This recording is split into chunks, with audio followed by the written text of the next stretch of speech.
সত্য সত্য আমি তোমাদিগকে বলিতেছি, যে আমাতে বিশ্বাস করে, আমি যে সকল কার্য করিতেছি সেও করিবে, এমনকি এই সকল হইতেও বড় বড় কার্য করিবে, কেননা আমি পিতার নিকটে যাইতেছি। আর তোমরা আমার নামে যাহা কিছু যাচনা করিবে তাহা আমি সাধন করিব, যেন পিতা পুত্রে মহিমান্বিত হন। যদি আমার নামে আমার কাছে কিছু যাচনা করো, তবে আমি তাহা করিব। আর অন্য কাহারও কাছে পরিত্রাণ নাই, কেননা আকাশের নিচে মনুষ্যদের মধ্যে দত্ত এমন আর কোনো নাম নাই, যে নামে আমাদিগকে পরিত্রাণ পাইতে হইবে। এই কারণ ঈশ্বর তাহাকে অতিশয় উচ্চ পদান্বিত করিলেন এবং তাহাকে সেই নাম দান করিলেন যাহা সমুদয় নাম অপেক্ষা শ্রেষ্ঠ, যেন যিশুর নামে স্বর্গ মর্ত্য পাতাল নিবাসীদের সমুদয় যেন পাতিত হয় এবং সমুদয় জিহ্বা যেন স্বীকার করে যে যীশু খ্রিস্টই প্রভু। এই রূপে পিতা ঈশ্বর যেন মহিমান্বিত হন। সত্য সত্য আমি তোমাদিগকে বলিতেছি, পিতার নিকটে যদি তোমরা কিছু যাচনা করো, তিনি আমার নামে তোমাদিগকে তাহা দিবেন। এ পর্যন্ত তোমরা আমার নামে কিছু যাচনা করো নাই। যাচনা করো, তাহাতে পাইবে, যেন তোমাদের আনন্দ সম্পূর্ণ হয়। আর বাক্যে কি কার্যে যাহা কিছু করো, সকলই প্রভু যিশুর নামে করো, তাহার দ্বারা পিতা ঈশ্বরের ধন্যবাদ করিতে করিতে ইহা করো। যিশু তাহাকে বলিলেন, আমি পথ সত্য জীবন, আমাদিয়া না আসিলে কেহ পিতার নিকটে আইসে না। অতএব মন ফিরাও এবং তোমরা প্রত্যেকজন তোমাদের পাপ মোচনের নিমিত্ত যীশু খ্রিস্টের নামে বাপ্তায়জিত হও, তাহা হইলে পবিত্র আত্মারূপ দান প্রাপ্ত হইবে। কারণ ঈশ্বর জগৎকে এমন প্রেম করিলেন যে আপনার একজাত পুত্রকে দান করিলেন, যেন যে কেহ তাহাতে বিশ্বাস করে সে বিনষ্ট না হয়, কিন্তু অনন্ত জীবন পায়। আর যাহারা বিশ্বাস করে, এই চিহ্নগুলি তাহাদের অনুবর্তী হইবে। তাহারা আমার নামে ভূত ছাড়াইবে, তাহারা নূতন নূতন ভাষায় কথা কহিবে, তাহারা সর্প তুলিবে এবং প্রাণনাশক কিছু পান করিলেও তাহাতে কোনো মতে তাহাদের হানি হইবে না। তাহারা পীড়িতদের উপরে হস্তার্পণ করিবে, আর তাহারা সুস্থ হইবে। আর পিতার ধন্যবাদ করো, যিনি তোমাদিগকে অন্ধকারের কর্তৃত্ব হইতে উদ্ধার করিয়া আপন প্রেমভূমি পুত্রের রাজ্যে আনয়ন করিয়াছেন। ইহাতেই আমরা মুক্তি, পাপের মোচন প্রাপ্ত হইয়াছি। ইনি অদৃশ্য ঈশ্বরের প্রতিমূর্তি, সমুদয় সৃষ্টির প্রথম জাত, কেননা তাহাতেই সকলই সৃষ্ট হইয়াছে।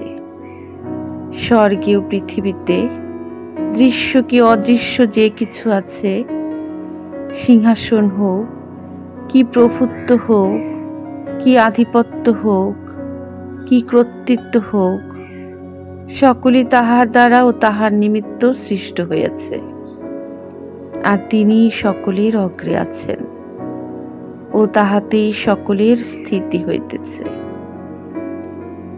সত্য সত্য আমি তোমাদিগকে বলিতেছি, যে ব্যক্তি আমার বাক্য শুনে ও যিনি আমাকে পাঠাইয়াছেন তাহাকে বিশ্বাস করে, সে অনন্ত জীবন প্রাপ্ত হইয়াছে এবং বিচারে আনিত হয় না, কিন্তু সে মৃত্যু হইতে জীবনে পার হইয়া গিয়াছে।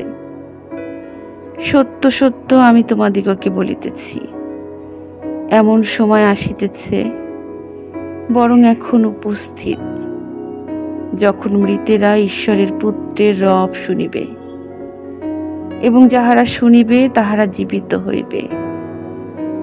ফলত কেহ যদি খ্রিস্টে থাকে, তবে নতুন সৃষ্টি হইল, পুরাতন বিষয়গুলি অতীত হইয়াছে, দেখো সেইগুলি নতুন হইয়া উঠিয়াছে।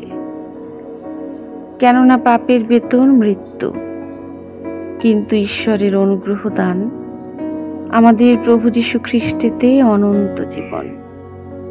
প্রভুর এক দূত স্বপ্নে যোসেফকে দর্শন দিয়ে কহিলেন, যোসেফ, দাউদ সন্তান, তোমার স্ত্রী মরিয়মকে গ্রহণ করিতে ভয় করিও না, কেননা তাহার গর্ভে যাহা জন্মিয়াছে তাহা পবিত্র আত্মা হইতে হইয়াছে।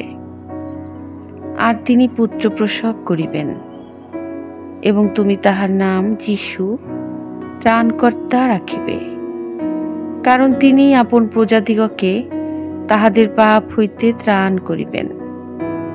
এই সকল ঘটিল যেন ভাববাদী দ্বারা কথিত প্রভুর এই বাক্য পূর্ণ হয়। দেখো, সেই কন্যা গর্ভবতী হইবে এবং পুত্র প্রসব করিবে, আর তাহার নাম রাখা যাইবে ইম্মানুয়েল। অনুবাদ করিলে ইহার অর্থ আমাদের সহিত ঈশ্বর। পরে আমি দেখিলাম স্বর্গ খুলিয়া গেল, আর দেখো শ্বেতবর্ণ একটি অশ্ব, যিনি তাহার উপরে বসিয়া আছেন তিনি বিশ্বাস্য ও সত্যময় নামে আখ্যাত, এবং তিনি ধর্মশীলতায় বিচার ও যুদ্ধ করেন। তাহার চক্ষু অগ্নিশিখা, এবং তাহার মস্তকে অনেক কিরীট, এবং তাহার একটি লিখিত নাম আছে, যাহা তিনি ব্যতীত অন্য কেহ জানে না।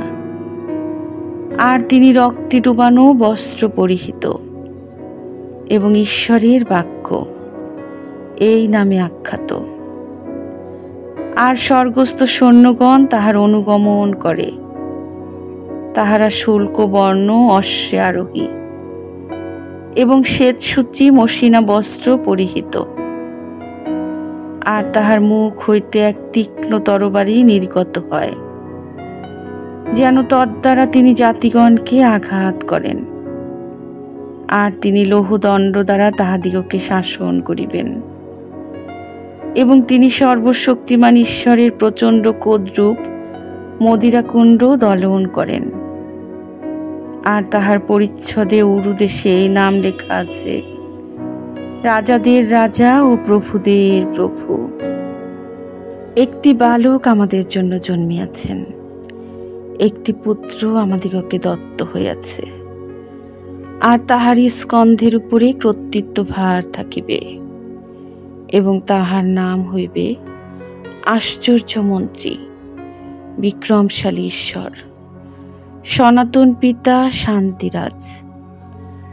দাউদের সিংহাসন ও তাহার রাজ্যের উপরে কর্তৃত্ব বৃদ্ধির ও শান্তির সীমা থাকিবে না, যেন তাহা সুস্থির ও সুদৃঢ় করা হয়, ন্যায় বিচারে ও ধার্মিকতা সহকারে, এখন অবধি অনন্তকাল পর্যন্ত।